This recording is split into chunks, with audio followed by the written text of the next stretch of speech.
साथियों, मेरा अभिवादन स्वीकार कीजिए। साथियों, दरअसल है क्या कि समाज में जब कोई समस्या होती है तो उस समस्या का निदान समाज के लोगों को ही करना होता है। वह अलग बात है कि भारत जैसे लोकतांत्रिक प्रणाली में, लोकतांत्रिक व्यवस्था में लोगों को समुचित रूप से समस्त अधिकार मिले, किसी के अधिकारों का हनन न हो। इसके लिए लोकतांत्रिक व्यवस्था में तमाम विधान किए गए हैं। लेकिन याद रखिए, जो भी विधान किए गए हैं वो लोगों के हित के लिए किए गए हैं, लोगों के भले के लिए किए गए हैं। और लोग तथा सरकार, इन दोनों के बीच की कड़ी जो होती है वो आपके प्रतिनिधि होते हैं। लेकिन प्रतिनिधि वही बात कहते हैं, उसी समस्या को इंगित करते हैं, उसके निदान के लिए प्रयास करते हैं, जिसके लिए समाज एकमत होता है। समाज का मतलब बहुसंख्यक लोग। भारत जैसा देश विभिन्न जातियों से, विभिन्न धर्मों से, विभिन्न सांस्कृतिक विरासत से बना हुआ है। तो हमें ये समझना होगा कि भारत में उन समस्याओं का समाधान कैसे होगा जो विकराल रूप से शोरशा सा मुँह फैलाए खड़ी हुई हैं आपके सामने। मैं कुछ बात करना चाहता हूँ। दरअसल बात क्या है कि देश को जब देख रहा हूँ कि हिंदुस्तान का समाज पुरुष प्रधान था, लेकिन हिंदुस्तान का जो संविधान है, जो प्रावधान है, आज़ादी के समय नहीं, आज़ादी के बाद की जो स्थितियां हुई वो महिला प्रधान हो गया। महिला प्रधान कैसे हो गया? मैं कुछ घटनाओं को, कुछ के बारे में चर्चा करता हूं, उसे आप सुनिए, जानिए और अपने आप तय कीजिए कि क्या सच है क्या गलत। दरअसल संविधान ने सबको समानता का अधिकार दिया था। वो सही बात है कि महिलाएं बहुत दबी कुचली थी, उनके साथ सतत अन्याय होता था, उनके पास कोई अपना अधिकार नहीं था। आज़ादी के बाद लोगों ने बहुत सी छूट दी, बहुत सा प्रावधान किया। आज भी महिलाओं को वो सब अधिकार नहीं प्राप्त है। आज भी समाज पुरुष प्रधान है, लेकिन देश महिला प्रधान हो रहा है। ऐसी स्थिति में द्वंद्व तो होना ही लाजमी है। मैं कुछ घटनाओं की बात करता हूँ। सबसे पहली बात, धारा 354 जिसमें बर्ड टच होता है, उसका बहुत दुरुपयोग होता है। धारा 376, इसका भी यदा कदा दुरुपयोग मैं देखने को पाया हूँ। कम से कम 6-7 घटनाएं मेरी जानकारी में हैं। एक दो घटना मैं बताना चाहूँगा। एक, प्रधान साहब की बिटिया को कोई व्यक्ति प्यार के जाल में फंसाता है, लेकर चला जाता है। प्रधान साहब बहुत लज्जित होते हैं, उसको समझाने का प्रयास करते हैं, वो शादी के लिए भी तैयार हैं, लेकिन वह व्यक्ति इतना खौफजदा होता है, उन्हें प्रधान पर विश्वास नहीं होता। प्रधान अपनी सामाजिक अस्मिता की दुहाई देते हैं कि मुझे समाज में रहना है, आप लोग आइए और समय देखकर हम आप दोनों की शादियां कर देंगे। लेकिन नहीं मानता। प्रधान क्या करते हैं, उन्होंने अपना जुगाड़ किया। जुगाड़ करते हुए उस लड़के को, जो कहीं दूर शहर में भाग गया था, वो पुलिसिया कंप्लेंट करने के उस चक्कर में नहीं पड़ते कि पुलिस का कंप्लेंट करें, क्योंकि पुलिस कंप्लेंट क्या होता है, पुलिस कंप्लेंट करोगे, लड़की कह देगी हम इनके साथ रहना चाहते हैं, बात वहीं ख़त्म हो गई। उन्होंने उस लड़के से किसी महिला के द्वारा संपर्क करवाया, जो उसके यहाँ घर में ही काम करती थी। वो संपर्क किया, दोनों में बातचीत होने लगी। पुरुष, वह जो लड़का था, महिला की ओर आकर्षित हुआ, महिला की ओर आकर्षित हो गया। मतलब ऑन द रिकॉर्ड ये बात सच साबित हो गई कि दोनों एक दूसरे के संपर्क में हैं। महिला ने उसको बुला लिया, लड़के को। लड़का आ गया। जब लड़का आ गया, बस यही इतना तो चाहिए था, दोनों की लोकेशन सेम हो जाए। दोनों की लोकेशन सेम हो गई। उसके बाद उस महिला के द्वारा एक एप्लीकेशन डाला जाता है कि हमारी इनके संपर्क हैं, बातचीत होती है। लेकिन मैं ये नहीं जानती थी कि ये इतना घिनौना व्यक्ति है, इतना बदतमीज है। ये मुझसे मिलने आया, बातचीत हुई, एकांत देख के इसने मुझे बैड टच किया, मेरे साथ गंदी हरकत की और ऐसा आरोप लगाते हुए एप्लीकेशन दे दिया। धारा 354 लग गई, बैड टच, उसमें सब कुछ लिखा दिया। चला गया जेल। प्रधान जी की बिटिया जो कि शादी कर चुकी थी, अब वो परेशान क्या कर सकती है, क्योंकि यहाँ पुरुष के चरित्र का हनन हो रहा है। उसको तो विश्वास ही नहीं हो रहा है। क्यों विश्वास करे? क्योंकि पुरुष ने तो चैट की है ना, हंसी मजाक तो किया है, और महिला का आरोप हो गया, जबकि ऐसा कुछ नहीं था, लेकिन वो सलाखों के पीछे चला गया। एक और घटना बताता हूँ, नाम मैं किसी का नहीं लेना चाहूँगा क्योंकि सामाजिक समस्याएं हैं। और एक गांव में प्रधान जी बहुत सालों से प्रधानी करते आ रहे थे, विपक्ष के लोग जीत नहीं रहे थे, प्रधान जी दादागिरी करते थे। कुछ एक परिवारों को उन्होंने ऐसा सेट किया, अपना सब कुछ बना लिया कि उनका अत्याचार बढ़ता जा रहा था, लेकिन कुछ एक परिवारों की वजह से वो लगातार प्रधानी जीत रहे थे। लोगों को लगा इनकी प्रधानी को ध्वस्त करना। प्रधान का लड़का एक लड़की से गांव की, जिसके घर में लगभग 70-80 वोट थे, उसके संपर्क में था, नैतिक या अनैतिक, लेकिन संपर्क में था। अब उस लड़की की शादी होती है, शादी के बाद विवाद उत्पन्न हो। जाहिर सी बात, जब पहले से कहीं संपर्क होता तो विवाद होने के चांसेस बहुत ज़्यादा होते हैं, क्योंकि जो हसीन सपने बिना शादी के देखे जाते हैं, शादी के बाद वो परिस्थितियाँ अलग होती हैं। तो इस तरीके से उसने क्या किया, मुकदमा कायम कर दिया दहेज का, पति से दूर रहने लगी, गांव में आके रहने लगी। अब प्रधान जी के लड़के फिर संपर्क में आ गए। लोगों को लगा मोहरा अच्छा है, उस लड़की को लोगों ने पटियाया, धीरे धीरे बातचीत सिलसिला शुरू किया, उसके घर आना जाना, उससे बातचीत करना, उसको खरीद लिया गया। कुल मिला के 1,50,000 रुपया खर्च किया गया। और दूसरी बार जब प्रधान का लड़का आया तो इतना उसके खिलाफ भर दिया गया, इतना भर दिया गया कि वो महिला चली गई चौकी, एक एप्लीकेशन दिया 376 का, क्योंकि दोनों के साथ संबंध तो बने ही, संबंध में तो पहले से ही थे। 376 का मुकदमा कायम हो जाता है, वो बच्चा जेल चला जाता है, प्रधान जी कुछ नहीं कर पाते और अगले चुनाव में प्रधानी हार जाते हैं। देखिए ये कैसा ब्रह्मास्त्र है, इस बातों को आप समझिएगा। इसी तरीके से एक और घटना मैं बताता हूँ। एक लड़की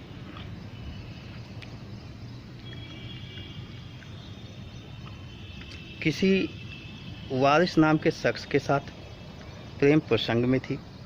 घर वाले लोक लाज समाज को देखते हुए पुलिस में एप्लीकेशन देते हैं, पुलिस उसे गिरफ्तार करके ले आती है। अंत में मान मनोवल होता है, लड़की लड़का दोनों अलग हो जाते हैं। उसका रीजन केवल अलग होना नहीं, प्यार नहीं था, दरअसल दोनों की उम्र में लगभग 20-22 साल का फासला था। 20-22 साल नहीं, लगभग 25-26 साल का फासला था। अब 25-26 साल का फासला था तो सामाजिक रूप से भी वो अच्छा नहीं लगता। खैर दोनों अलग हो जाते हैं। 2-3 साल बाद उस लड़की का आनंद फानंद में सब कुछ छिपाकर घर वाले शादी कर देते हैं। शादी के बाद जाती है, शादी गांव में करते हैं, क्योंकि शहर में कर नहीं सकते थे, हैसियत नहीं थी, और गांव में किसी तरीके से अपनी इज्जत को ढकना था। लेकिन वहाँ गई, वहाँ चूल्हा चौका बर्तन उसे पसंद नहीं आया।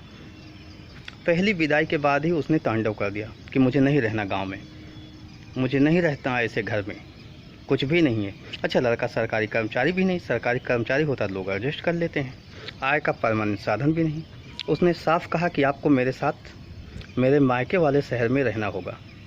लड़का मजबूर, मरता क्या न करता, आया, शहर में कमरा लिया, मजदूरी करने लगा, और लड़की मौका देकर भाग जाती, मतलब निकल जाती, घूमने जाती, अपने मायके चली जाती, मतलब जहाँ जाती रहती। 7-8-9 महीना, मतलब 1 साल लगभग किसी तरीके से उल्टा सीधा संबंध चला। इस बीच बहुत विवाद हुए दोनों पक्षों से। वो हो जब एक बच्चा पैदा होता तो उसी समय विवाद ऐसा कुछ हो जाता है कि लड़का चला जाता है सब छोड़ छाड़ के गाँव, और लड़की चली जाती है मायके। लड़की मायके जाती है तो लड़का गाँव चला जाता है, दोनों हो गया। इसके बाद मुकदमा होता है दहेज का। दहेज का मुकदमा सर्वप्रथम, जबकि दहेज की कहीं बात नहीं थी, लेकिन मुकदमा दहेज का होता है 498। ये होता है गुजारे भत्ते का मुकदमा होता है। इसी बीच एंट्री होती है एक समाज सेवी की एक तरफ से, वो लड़की की तरफ से मदद करने लगता है, क्योंकि लड़की ने उसे जो बताया, झूठी कहानी बताया कि बहुत अत्याचार होता था, उसने कहा चलो हम मदद कर देंगे। मुकदमे में जाके वकील साहब को किया, वकील साहब से अपना कहा, सच्चाई बताया किस तरीके से इस मुकदमे को आप देखिए और मदद करवा दीजिए, गुजारा भत्ता इसे मिले। उधर लड़के को शक हुआ कि समाज सेवी क्यों लगा, उसने और लोगों से बातचीत किया, और लोगों से बातचीत किया तो उन लोगों ने ट्रेस किया, पता किया अपने स्तर पे। समाज होता है, समाज में तो सब कुछ पता लग ही जाता। अंततः पता लगा कि इस लड़की का यहाँ आना जाना, इनके साथ संबंध है, रात भर बात करना, आना जाना सब कुछ है। ये बात जब ओपन होने लगी तो उस लड़के ने लड़की से बता दिया, वही वारिस ने लड़की से बता दिया, और वारिस मतलब पुनः संपर्क में आ गया। इसका मतलब वारिस का संपर्क ख़त्म ही नहीं हुआ था, वो लगातार संपर्क में था। केवल इसको शादी का मौका दे दिया, तुम कहीं शादी में कह करके सिंदूर लगा लो, ये ना रहे तुम शादीशुदा नहीं हो। वारिस की भी 2-3 पत्नियां थी, कई लड़के थे, उम्र का 25-26 साल का अंतर मैंने बताया। लेकिन इस लड़की को लगा जो समाज सेवी मेरे साथ है उसने ही ऐसा धोखा किया, उसी ने सब कुछ किया, उसी ने मेरे मोबाइल से नंबर वगैरह निकाला होगा, मतलब जो भी उसको संदेह हुआ उसने उस समाज सेवी के खिलाफ ही एप्लीकेशन देकर फंसा दिया। क्योंकि दोनों एक दूसरे के टच में थे, एक दूसरे को जानते तो थे, जाहिर सी बात हाय हेलो होती होगी, कुछ बातचीत होगी, कुछ ना कुछ बातचीत तो होती रहती, सामान्य सी बात है। हंसी मजाक भी एक सामान्य सी बात है, लोगों में हो जाया करता है। तो ऐसा कुछ था, एप्लीकेशन दे दिया 354 का यहाँ भी कि बैड टच। मुझे बैड टच किया, जबरिया किस कर लिया अकेले में पाके। उस समाज से भी अपना इज्जत बचाता, लोक लाज समाज की डर से माफ़ीनामा लिख के अपनी इज्जत बचा लिया। इसी तरीके से एक घटना और बताता हूँ। शादी हो गई, शादी के बाद कोई विवाद नहीं हुआ था। लड़की जाती है, लड़की को शक होता है कि लड़का कहीं किसी और के टच में, किसी और लड़की के टच में है। उसका मोबाइल देखती है, कुछ मैसेज वगैरह देखती है, अपने घर वालों को फ़ोन करती है, घर वाले आते हैं। घर वाले बहुत बड़े वकील साहब होते हैं, मतलब बाप बेटे सब वकील होते हैं, परिवार में सब वकीले होते हैं, पुलिस में होते हैं। आते हैं लोग, वहाँ से लिवा के लाते हैं। लिवा के लाने के बाद क्या करते हैं, मुकदमा वही 498 दहेज का, जबकि दहेज यहाँ भी कोई बात नहीं थी। हाँ, मिसअंडरस्टैंडिंग थी, ठीक है, लड़के का अलग संबंध है, वो अलग धाराएं हो सकती थी, लेकिन मुकदमा 498 में ही लिखा गया, दहेज में ही लिखा गया।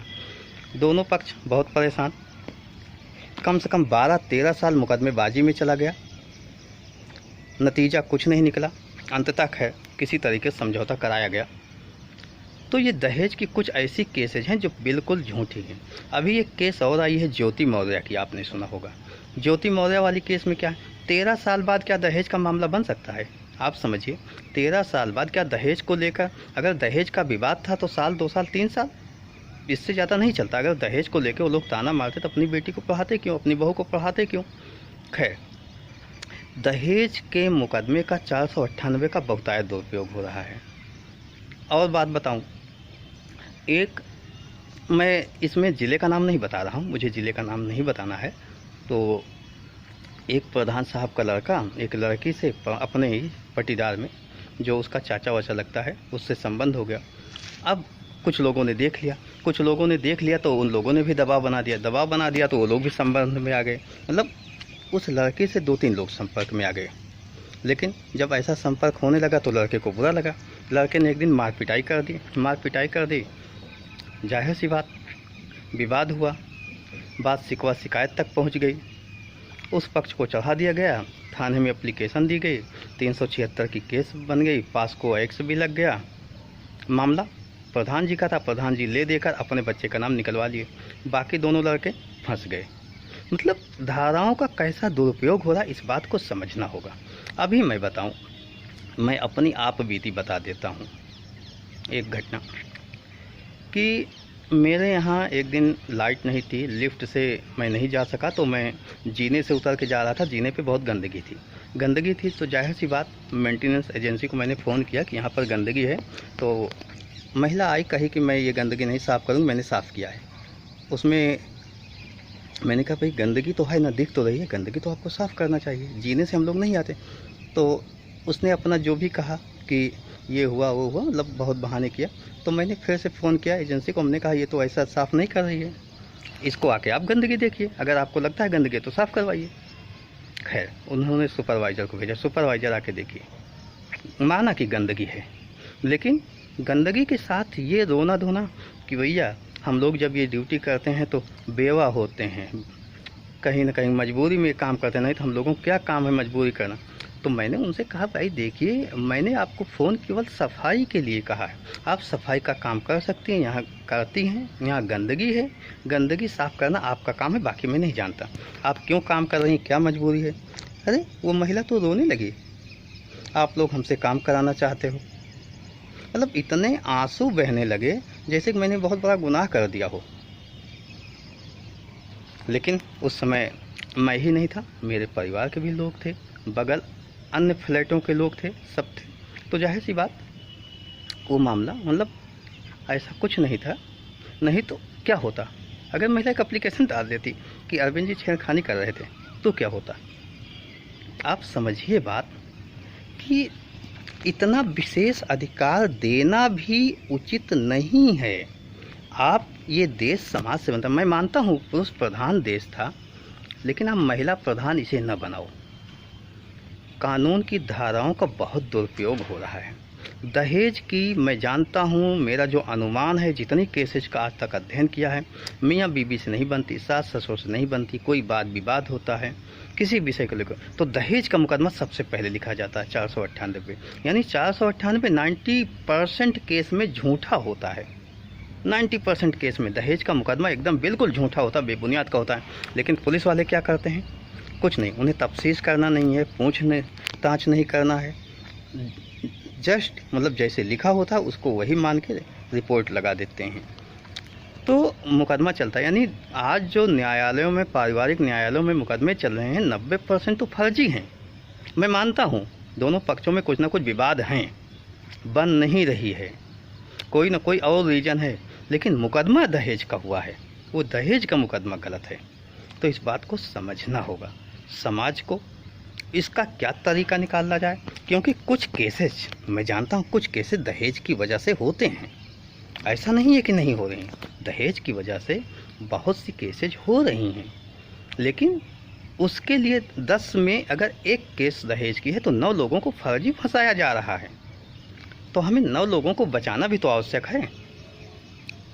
यहाँ पर ये समझना होगा महिलाओं का अधिकार कहाँ पर हम ज़्यादा दे रहे हैं। आप समझिए कि अगर यूपी की बात करो तो महिला थाना खुलता जा रहा है, महिला मंत्रालय अलग से है, महिला आयोग अलग से है। कभी आपने कोई पुरुष मंत्रालय देखा, पुरुष आयोग देखा, पुरुष थाना देखा कि समानता कहाँ है?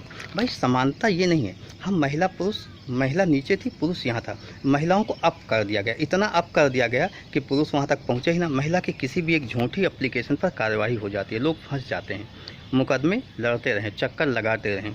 जैसे SC ST कानून होता वैसे ये भी होता है। 498, 354, 376 का तो बहुत कम दुरुपयोग होता है, लेकिन कभी कभी ये भी होता है। तो समझना होगा कि हमें इन कानूनों से, जो भी कानून है, प्रावधान है, इसकी सही जांच होनी चाहिए। हम ये नहीं कहते कानून बदल दो, लेकिन इसकी सही जांच होनी चाहिए। जांच टीम कैसे काम करे? सामान्य पुलिसिया सिस्टम तो सही जांच नहीं कर पा रही है, क्योंकि दोनों पक्षों का बयान गंभीरता से नहीं सुनती। पुलिस का तो एक ही जुगाड़ होता है कि अगर 498 है तो कुछ लोगों का नाम निकाल देंगे, उसके लिए कुछ रकम दे दीजिए, जांच में नाम निकल जाता है। 354 है, मामले को समझौते के रूप में रफा दफा करवा देंगे, कुछ रकम चाहिए। मतलब ये कमाने का धंधा भी हो गया। कुछ लड़कियों ने तो, महिलाओं ने 354 का उपयोग करके कमाने का बेहतरीन धंधा निकाल लिया है। लोगों से बात करती हैं, संवाद करती हैं, धीरे धीरे उन्हें अपने प्रेम जाल में फंसाती हैं, अंत में धन उगाही का काम करती हैं। लोग लज्जा, सामाजिक प्रतिष्ठा आदि के डर से कुछ ना कुछ सहयोग कर देते हैं, मदद कर देते हैं और अपना पीछा किसी तरीके छुड़ाती हैं, और वो इसमें परेशान होते रहते हैं। अभी मैं अपने समाज की जिस सामाजिक समस्या की ओर इंगित आप लोगों को करना चाहता हूँ, दरअसल है क्या। देखिए, बहुत सी लड़कियों का मैंने डिटेल देखा, पुरुषों का डिटेल देखा, मैंने बहुत सी देखा। जैसे मैं शादियों के बाद जो संबंध विच्छेद हो जाते हैं या विधुर हो जाते हैं, ऐसी स्थिति में क्या उनका शेष जीवन सुखमय बीत सकता है? जैसे 30 साल, 32 साल, 35 साल, 40 साल पे किसी का पति ख़त्म हो गया, किसी की महिला ख़त्म हो गई। पहले क्या होता था? पहले जॉइंट फैमिली भारत में हुआ करती थी। जॉइंट फैमिली में कोई एक व्यक्ति अगर किसी का जीवन साथी नहीं है तो उसे बहुत दिक्कत नहीं होती थी, खाना पीना मिल जाता था, वो दिन भर काम करता था, थका मांदा आता था, रात में सो जाता था। लेकिन स्थितियां बदल चुकी हैं, सिंगल परिवार वाला सिस्टम हो चुका है। अगर बच्चे भी हैं तो कहीं बाहर जॉब कर रहे हैं, तो वो संयुक्त परिवार तो नहीं रहा। ऐसे में एकाकी जीवन बहुत मुश्किल होता जा रहा है। और मैं क्या देख रहा हूँ, समाज की जो मैक्सिमम समाज की केस में मैं देख रहा हूँ, बहुत सी लड़कियाँ ऐसी हैं, विधवा ऐसी हैं, जिनके संबंध गैर हिंदू या मुस्लिमों से बहुत ज़्यादा है। उसका रीज़न क्या है? वो दूसरी पत्नी बना लेते हैं, तीसरी पत्नी बना लेते हैं, चौथी पत्नी बना लेते हैं। क्या है, 10-5 हज़ार रुपया महीना मदद करते हैं, उनके यहाँ शादी की लिमिट ही नहीं है तो निकाह कर लेते हैं। अच्छा, इन महिलाओं को ज़रूरत होती है कि भाई हमें कुछ 2-4 हज़ार, 5 हज़ार, 10 हज़ार रुपया महीना मिलता रहे, हमारा घर का खर्चा चलता रहे, गुजारा चलता रहे। तो इनकी तो ज़रूरत होती है, इनकी नीड होती है। धीरे धीरे इनके यहाँ आना जाना, बैठना, डोले डालना, अंत में आदमी टूट ही जाता है। कहने का मतलब वह सरकार उस सिस्टम को फॉलो नहीं कर पा रही जहाँ से किसी को स्वावलंबी बनाया जाए, और लोग स्वावलंबी नहीं है, महिलाएं स्वावलंबी नहीं हो पाती, या पुरुष एकाकी जीवन में स्वावलंबी नहीं हो पाते, और जीवन की कुछ आवश्यकताएं भी होती हैं, वहाँ पे टूट जाते हैं, और टूट के वो किसी के भी मत्थे या किसी के पास तक पहुँच जाते हैं, अंत में झुकने को मजबूर हो जाते हैं। और सबसे ज़्यादा जो परिस्थितियाँ बन रही हैं वो ये बन रही हैं कि विश्वकर्मा समाज की, जहाँ तक मैं देख रहा हूँ, मैं विश्वकर्मा समाज को बहुत ज़्यादा देखता हूँ, बाकी अन्य समाजों को भी देख रहा हूँ, लेकिन विश्वकर्मा समाज पे इस बीच जब मैं कुछ मामलों को उठाया, बात किया, संवाद किया, तो चौंकाने वाले आंकड़े आए। चौंकाने वाले ऐसे आंकड़े 20-25 मामले मेरे संज्ञान में आए हैं, उसमें से लगभग 15 तो मुस्लिमों के साथ हैं। क्यों? मैं नहीं कहता प्यार है, प्यार करना गलत है, ठीक है, प्यार है तो हम उम्र के साथ होना चाहिए, या प्यार उम्र नहीं देखता, धन दौलत देखता है, ठीक है, क्या देखता है वो आप जानो, लेकिन धन दौलत देखता है तो स्वार्थ वहाँ होगा, वो भी चलेगा। उम्र है, प्यार है तो भी चलेगा, लेकिन ना तो धन आप देख रहे हो या दौलत देख रहे हो, जो भी देख रहे हो, उसमें क्या है कि वो मैक्सिमम वही लोग क्यों आ गए, मतलब 70 से 75%। अभी मैं इसी शहर की एक दिन बैठा था जिला पूर्ति कार्यालय में, वहाँ की लिस्ट देख रहा था, तो एक नाम देख के मैं तुरंत चौंक गया। कार्यालय में बैठा था, कुछ काम करा रहा था, उसमें देखा, अरे ये क्या, मतलब विश्वकर्मा समाज की महिला, पिता का नाम कुछ, एक मोहम्मदन साहब आ गए, मोहम्मद असलम पिता का नाम जी, और वो लिखा था पति, 2 लड़कियाँ, एक लड़की एक लड़के, वो विश्वकर्मा। चौंक गया। अंत में पता करवाया तो पता लगा कि पति एक्सपायर कर गए, सहारा कोई नहीं मिला, तो इन्होंने सहारा दिया, इन्होंने निकाह कर लिया। तो ऐसी बहुत सी घटनाएं मेरे संज्ञान में हैं, आप लोगों को भी संज्ञान में होंगी। ऐसी स्थिति में समाज का दायित्व क्या बनता है? देखिए, कुछ लोगों की जो उम्र होती है, जैसे 50 के नीचे, उनको तो आप वृद्धावस्था आश्रम भेज नहीं सकते हो, तो 60 के बाद भेजोगे। इसके पहले एकाकी जीवन कैसे गुजारा जा सकता है? आप समझिए, एकाकी जीवन गुजारना बहुत मुश्किल होता है। कहना अलग बात हुई कि हम स्वावलंबी हैं, हम अकेले जी लेंगे। महिलाएं बहुत ताव के साथ कहते हैं फैमिली कोर्ट में चले जाओ, हम अकेले जी लेंगे, मुझे किसी की ज़रूरत नहीं है। लेकिन सच ये है कि जितनी महिलाएं ये कहती हैं उसमें 90% के रिलेशन कहीं ना कहीं अलग होते हैं। यानी वो पति के साथ धोखा देती हैं, परिवार के साथ धोखा देती हैं। हाँ, पतियों में ये मामले तो 10-20% ही होते हैं, पति के अलग रिलेशन होते हैं फैमिली कोर्ट वाले मामलों में। इससे मैं बहुत सहमत नहीं हूँ, क्योंकि मैं जो लोगों से बात किया, संवाद किया, उसमें 15-20% के आसपास ये मामला आ रहा है कि उनके शादी के जब विवाद होता है तो उसके बाद उनके कहीं ना कहीं संबंध बन जाते हैं। लेकिन महिलाओं के 80-85-90% तक, मतलब बहुत ज़्यादा संबंध दूसरों से बन जाते हैं, कहीं ना कहीं मजबूरियों में टूट जाते हैं। लेकिन जब बोलती हैं और जब घरवाली आंसू निकालती हैं फैमिली कोर्ट में खड़े होकर, तो आंस लंबी सी निकलती है, लगता है कि इन पे दुखों का पहाड़ ही टूट गया। सबसे ज़्यादा मुसीबत इन्हीं पर है। तो ये जो सामाजिक समस्या है, समाज के लोगों को ये सोचना होगा कि क्या किया जाए, कैसे किया जाए कि जो 30 से 50 वाली उम्र होती है या 60 वाली उम्र होती है, जिसमें जीवन साथी नहीं रहता, एकाकी जीवन गुजारना होता है, उसके लिए क्या प्रावधान किया जाए। क्योंकि मुस्लिमों ने एक प्रावधान किया था कि युद्ध क्षेत्र में उनके सैनिक थक जाएंगे, पुरुषों को कत्ल कर देंगे, तो जाहिर सी बात थकान दूर करने के लिए या उन महिलाओं को पति के रूप में प्राप्त करने के लिए दूसरी, तीसरी, चौथी शादी कर सकते हैं। 7 शादियों तक शायद प्रावधान है, अगर गिनती में नहीं भूल रहा हूँ तो इस तरीके से देश भी इजाज़त देता है कि 2 लोग आपस में सहमत के आधार पे रह सकते हैं। देश का संविधान भी कहता है।